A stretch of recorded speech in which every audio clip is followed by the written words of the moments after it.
خدا باپ، خدا بیٹے، خدا روح القدس کے نام سے آمین۔ پیدائش باب 3 آیت 1 تا 24۔ اور سانپ کل دشتی جانوروں سے جس کو خدا نے بنایا تھا چالاک تھا، اور اس نے عورت سے کہا، کیا واقعی خدا نے کہا ہے کہ باغ کے کسی درخت کا پھل تم نہ کھانا؟ عورت نے سانپ سے کہا کہ باغ کے درختوں کا پھل تو ہم کھاتے ہیں، پر جو درخت باغ کے بیچ میں ہے اس کے پھل کی بابت خدا نے کہا ہے کہ تم نہ اسے کھانا اور نہ چھونا ورنہ مر جاؤ گے۔ تب سانپ نے عورت سے کہا کہ تم ہرگز نہ مرو گے، بلکہ خدا جانتا ہے کہ جس دن تم اسے کھاؤ گے تمہاری آنکھیں کھل جائیں گی اور تم خدا کی مانند نیک و بد کے جاننے والے بن جاؤ گے۔ عورت نے جو دیکھا کہ وہ درخت کھانے کے لیے اچھا اور آنکھوں کو خوشنما معلوم ہوتا ہے اور عقل بخشنے کے لیے خوب ہے، تو اس کے پھل میں سے لیا اور کھایا اور اپنے شوہر کو بھی دیا اور اس نے کھایا۔ تب دونوں کی آنکھیں کھل گئیں اور ان کو معلوم ہوا کہ وہ ننگے ہیں، اور انہوں نے انجیر کے پتوں کو سی کر اپنے لیے لنگیاں بنائیں۔ اور انہوں نے خدا کی آواز جو ٹھنڈے وقت میں باغ میں پھرتا تھا سنی، اور آدم اور اس کی بیوی نے آپ کو خدا کے حضور سے باغ کے درختوں میں چھپایا۔ تب خدا نے آدم کو پکارا اور اس سے کہا کہ تو کہاں ہے؟ اس نے کہا، میں نے باغ میں تیری آواز سنی اور میں ڈرا کیونکہ میں ننگا تھا اور میں نے اپنے آپ کو چھپایا۔ اس نے کہا، تجھے کس نے بتایا تو ننگا ہے؟ کیا تو نے اس درخت کا پھل کھایا جس کی بابت میں نے تجھ کو حکم دیا تھا اسے نہ کھانا؟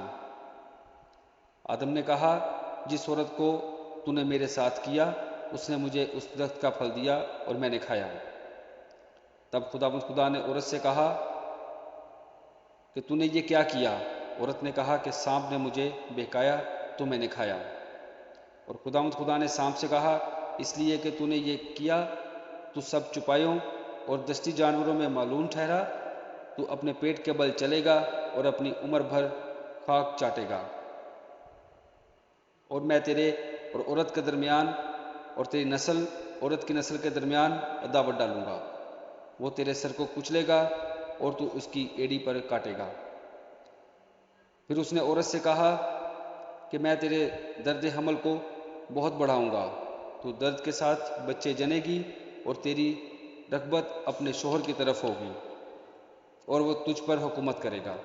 اور آدم سے اس نے کہا، چونکہ تو نے اپنی بیوی کی بات مانی اور اس درخت کا پھل کھایا جس کی بابت میں نے تجھے حکم دیا تھا کہ اسے نہ کھانا، اس لیے زمین تیرے سبب سے لعنتی ہوئی، مشقت کے ساتھ تو اپنی عمر بھر اس کی پیداوار کرے گا، اور تیرے لیے کانٹے اور اونٹ کٹارے اگائے گی اور تو کھیت کی سبزی کھائے گا۔ تو اپنے منہ کے پسینے کی روٹی کھائے گا جب تک کہ زمین میں تو پھر لوٹ نہ جائے، اس لیے کہ تو اس سے نکالا گیا ہے، کیونکہ تو خاک ہے اور خاک میں پھر لوٹ جائے گا۔ اور آدم نے اپنی بیوی کا نام حوا رکھا، اس لیے کہ وہ سب زندوں کی ماں ہے۔ اور خدا نے آدم اور اس کی بیوی کے واسطے چمڑے کے کرتے بنا کر ان کو پہنائے۔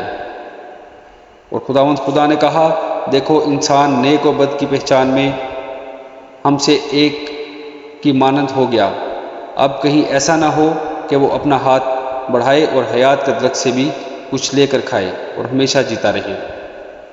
اس لیے خدا نے اس کو باغ عدن سے باہر کر دیا تاکہ وہ اس زمین کی جس میں سے وہ لیا گیا تھا کھیتی کرے۔